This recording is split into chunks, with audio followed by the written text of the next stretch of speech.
Hello friends, it's me, and today let's talk about Temu. Let's check out. Temu needs to stop stealing from creators. Style theory from a style theorist. Together, let's go. Let's check out.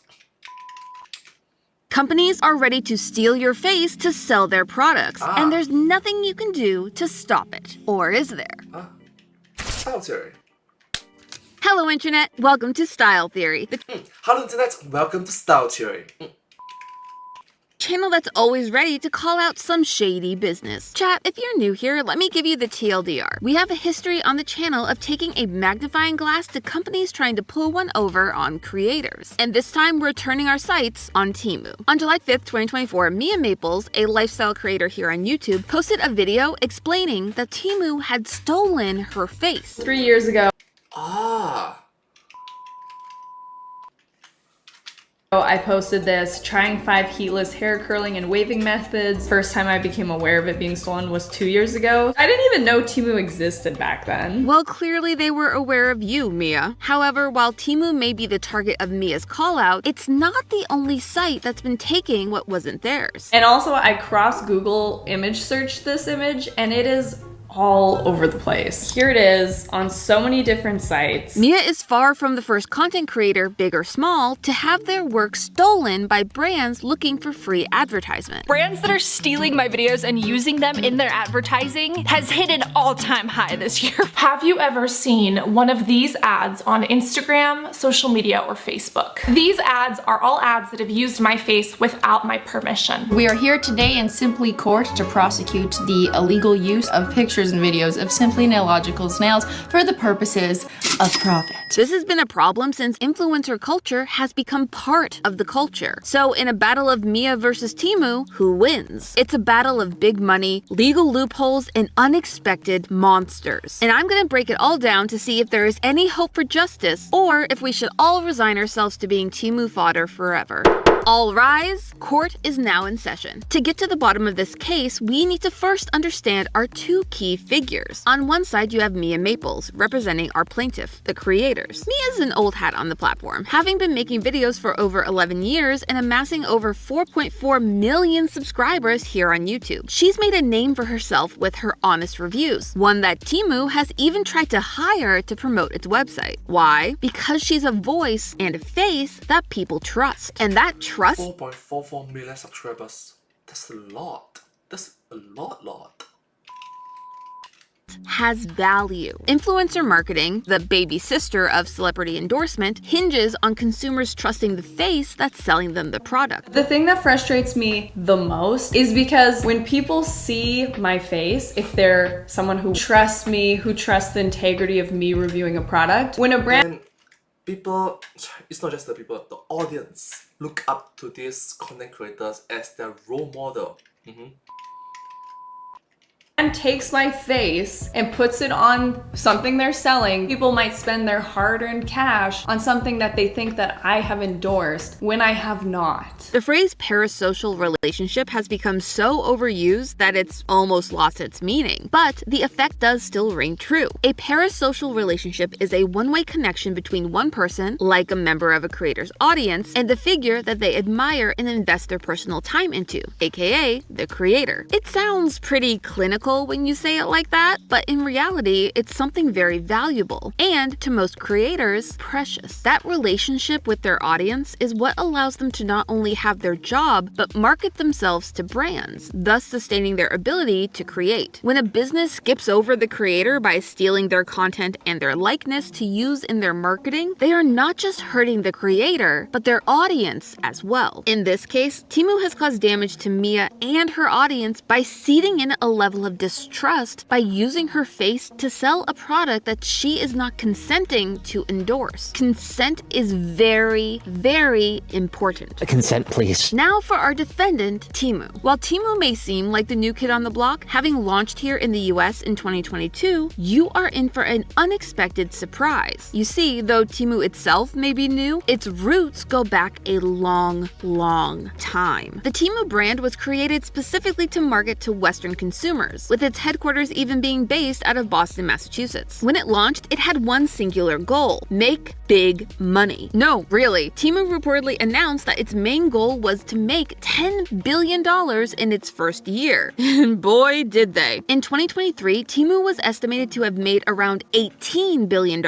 And that's after spending millions on Super Bowl ads, giveaways, and extreme discounts. By the end of 2023, Temu had expanded its market across the globe, including countries like the UK, Australia, Spain, and even Canada, where our plaintiff Mia is from. They'd become the world's most downloaded app, even surpassing giants like Amazon. So how did a baby brand get so powerful and so profitable so quickly? They had a wealthy parent company. Yes, we are calling Temu what it is, a nepo baby. Temu is actually the small arm of a much larger corporation called Pinduoduo, also known as PDD Holdings. While you may not have heard of them before, they are a huge player in the e-commerce space, especially in China, where they're based. Back in the mid to late 2010s, PDD got its start in selling agricultural equipment, but quickly grew to include a variety of other products. As they grew, so did their reputation. And not in the best way. They were known for their affordable, though not exactly legal, knockoff items. Sound familiar? It seems like the Temu apple doesn't fall far from the knockoff tree. But taking down a titan like Temu, one that has billions of dollars at its disposal and a powerful parent company backing it up, can seem impossible to a creator that's just looking to protect their work and their likeness. But while Temu and companies like it may have the money, creators have the law on their side, right? And if you want to stop dealing with unexpected surprises, you'll love our sponsor for today's episode, Rocket Money. While others may try to hide the truth, Rocket Money is here to make all of your financials crystal clear. Whether you're aiming to get out of debt or save up for a big purchase, their app makes it as easy as 1, 2, 3. Lately, I've been dreaming about saving for a house, which, let me tell you, is no small feat these days. I used to think it was something I'd just never be able to do, but thanks to Rocket Money, I can see exactly where all of my money is going. I didn't realize how many services and subscriptions I was still paying for long after I meant to cancel them. As a theorist, it's my job to stay up on all the current shows, which means rotating out all of my streaming platforms regularly so I don't miss anything, which is not exactly easy to keep track of. But the Rocket Money app laid them all out, letting me cancel all the ones I wasn't using anymore with just a few taps. I didn't even have to leave the app. Not only that, but Rocket Money helped me lower my bills by negotiating my rates for me. I honestly never would have thought to do that on my own. Rocket Money has helped their customers save up to $740 a year with all of their carefully curated features. And bonus, you can join me and the over 5 million other savvy savers by going to rocketmoney.com/styletheorists to get started for free. Yes, free. That's rocketmoney.com/styletheorists, or click the link at the top of the description. When it comes to our plaintiff Mia's situation, there are two kinds of copyright being infringed upon: the ownership of your content and the ownership of your likeness. Whenever you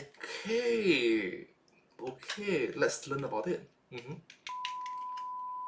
upload a video to YouTube, you retain the ownership copyright of that content as your intellectual property, or IP. IP is pretty much anything you can create from your own ideas. This can be a story, an invention, or a YouTube video. That's putting it into super simple terms, but you get the idea. Whenever you create something, you automatically gain the copyright of that original piece of IP. You don't need to do anything else. So that video that Mia made testing those heatless hair products by both YouTube and governmental standards is owned by her or her company. If you want to take that legal protection a step further, you can do what we recommended to Cassie Ho in our Shein episode and register that IP with the government via a patent or a trademark. Fun fact, Cassie did go and patent her design like we suggested in that video. I'm not saying we were the inspiration or anything like that, but we're always happy to help here on Style Theory.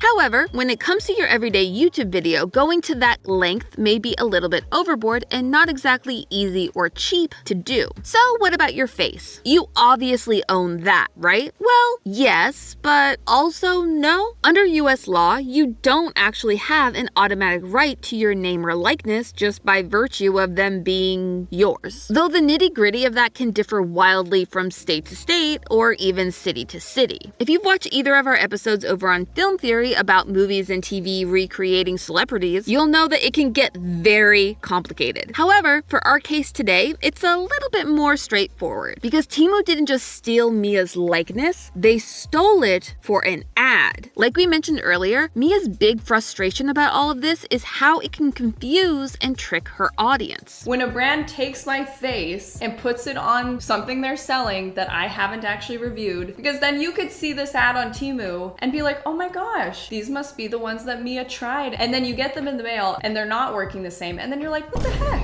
Why would Mia endorse something that doesn't even work? This is called right to publicity, which is a fancy way of saying that it protects your likeness or implied likeness from being used for commercial purposes without your consent. This is the reason why you see productions that shoot in public spaces blur the faces of the people walking by in the background. They did not consent to their likeness being used for that media. There's that word again, consent. And chat, violating someone's right to publicity can be pricey. In 2009, a supermarket chain ran an ad for its signature steaks using a basketball, a team jersey number, and a silhouette that all but implied that the brand was being endorsed by Michael Jordan himself. That little ad got them sued by Jordan and his team, costing them $8.9 million. Talk about an expensive oopsie. Now, that may be an extreme case, but the same precedent applies to Mia and other creators. Armed with that, they must have a case to fight back. Except, maybe not. Temu claims that since they are a marketplace, not a direct seller, they're not responsible for the images posted by individual sellers using their website. It's a variation of the safe harbor policy that YouTube itself operates under. We went more in depth on this in our video about TikTok Shop, but the TLDR is that while they're not responsible for the content on their site, they are responsible for maintaining their site's integrity when instances like this occur and are reported. But that's the big giant Temu, the titan with all the money and power at its disposal to brush things under the rug. How do all these smaller businesses on TikTok, IG, and Facebook get away with it? It all comes down to the follow-through by the people meant to enforce these laws. Even though the FTC has come out and said that creators are becoming increasingly big targets for image theft, they are still leaving them out to dry. According to a survey conducted by Canadian data research team Massive earlier this year, while 85% of consumers rely on user-generated content, aka reviews, to decide what to purchase, a whopping 70% of influencers behind that content reported experiencing disappointment in finding that their work was used without permission or compensation. Let me break that down for you. 47% of the creators surveyed had their work used without permission or pay, and another 40% didn't even receive credit. Meanwhile, half of all the marketers surveyed said that there was little to no risk in them actively stealing content to use in their ads. Heck, 20% even admitted to never giving credit at all. But chat, that may not even be the worst of it. We are entering into a new and scary world of content theft, one that not even longtime veterans of the issue could have predicted. I just saw something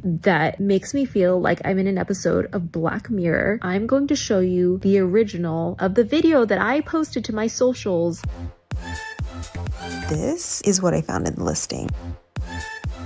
That was my body in a different face. That is so weird. Yes, Cassie, I agree. That is freaky with a capital F. With the growing abilities of AI software, this kind of Twilight Zone moment is not going to be a rare occurrence. In fact, it is rapidly becoming commonplace. But it raises a bigger, more worrying question. What do you do if they take away your likeness from your content? In her video, That's very concerning and worrisome. What to do? Like, seriously, what to do? Cassie shares that it was not just her that had her likeness stolen and altered. Her models and even some of her customers had photos stolen and altered for the purpose of selling recreations of her products. As Cassie put it in a later interview, they reverse deepfaked me. The thought of being deepfaked is pure nightmare fuel. It's the loss of your autonomy as a human being. The idea that now you don't just have to worry about people using that technology to make you say or do things against against your will, but now they can completely erase your identity from your own content? I don't want to live on this planet anymore. This is truly the darkest timeline. Now, that is a lot of work to put into an ad for a knockoff product, so what makes it worth all that effort? Easy, low overhead, and high reward. According to a site that makes deepfakes, which, for the record, Theorist does not encourage you to go and do, a passable video can cost just $4 for an hour of processing time, making it very accessible. Thanks, I hate it. This low cost of entry means that brands can spend less than the price they would pay to the creator for their content to make an AI-altered version. This in turn can lead to higher profits for the brand. And that's not all. As Cassie points out in that same interview, I believe these listing people do that so that copyright infringement is harder to detect by an AI robot. To a robot eye, if the face is different, then it's different. It's not that hard to believe either. Most automated copyright systems use some kind of algorithm or AI to scan websites for copyright infringing content and flag them to be taken down. Yet, while they are extremely sophisticated, they can also be easily tricked by a few little alterations, such as flipping the footage or using other images to obscure the original content. Not all of this is done with malintent, mind you. Commentary and review channels will sometimes do this so they can include clips of the media they are referencing without worrying about triggering a false copyright strike. While laws are being worked on to protect people from deepfakes using their likeness, the same can't be said for a reverse deepfake. From all directions, it appears like creators are doomed to let companies bulldoze all over them. These shady businesses have the money, the loopholes, and the tools to stay one step ahead of creators like Cassie and Mia, for now. While big businesses and AI may be getting smarter, so are creators. In the original video, Mia talks specifically about trying to take down her stolen content without putting the full force of her Mia Maples brand behind it. But that may be exactly what she and other big-name creators need to do. Not just to help herself, but to help the next generation of creators as well. While we've all gotten used to YouTube and other platforms being commonplace, it is still a very new industry, one without the same power and standing as more traditional forms of media. We are still defining what this business looks like and how laws and regulations need to adapt to protect it and its creators. Because that is the key thing to remember here. Being a creator is a business. I'm not trying to be a buzzkill. I love creating. It's all I've ever wanted to do. But it all comes back to what Mia said about the power of being a business. I reached out over my Mia Maples business email. I do think I could get this removed, but I wanted to try and do it from like an anonymous email, and that's where I had no success. I get it. Wanting to see how a smaller creator could go about dealing with this issue is admirable, but I think there is an even better way Mia and other creators whose names have that same level of power can help those following in their footsteps, and many of them are already doing it. With her video, Mia is drawing attention to the issue and making it a cause for her platform, just like Cassie Ho has been doing on her social media against counterfeit culture, and how Hopescope, Simply, and Cassandra have done against the businesses that stole their videos. They are highlighting the flaws in a broken system and learning what rights they have as creators, whether they are self-employed or a small business owner. And more important still, they are sharing what they learn with their audiences. To creators who are just starting out and doing everything they can to make a name for themselves, trying to fight back against these companies can feel like you're an ant trying to take down a horse. I know it's a weird metaphor, but stay with me. Alone? No, it should be an ant versus, I don't know, an elephant. Significantly bigger. A dinosaur.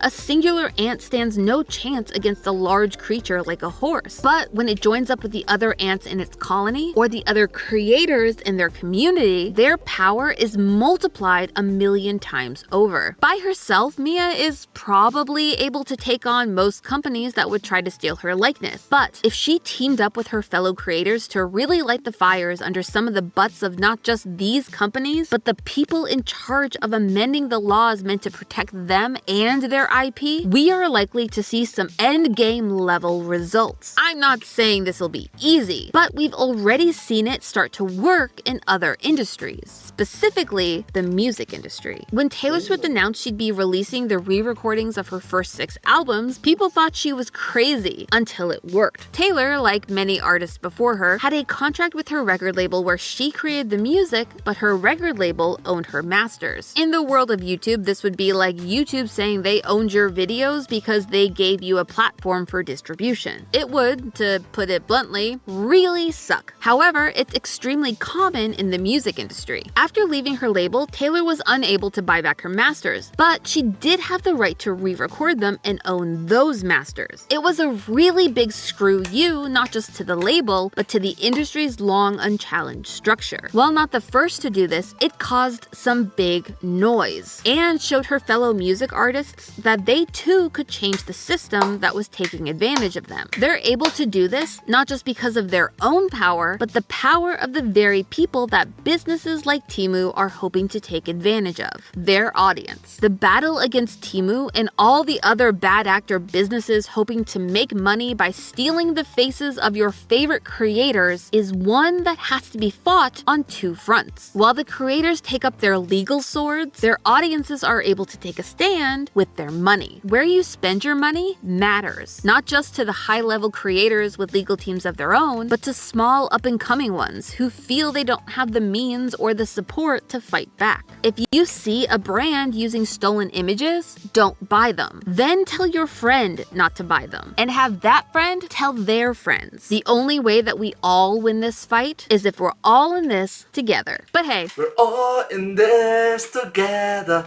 once we...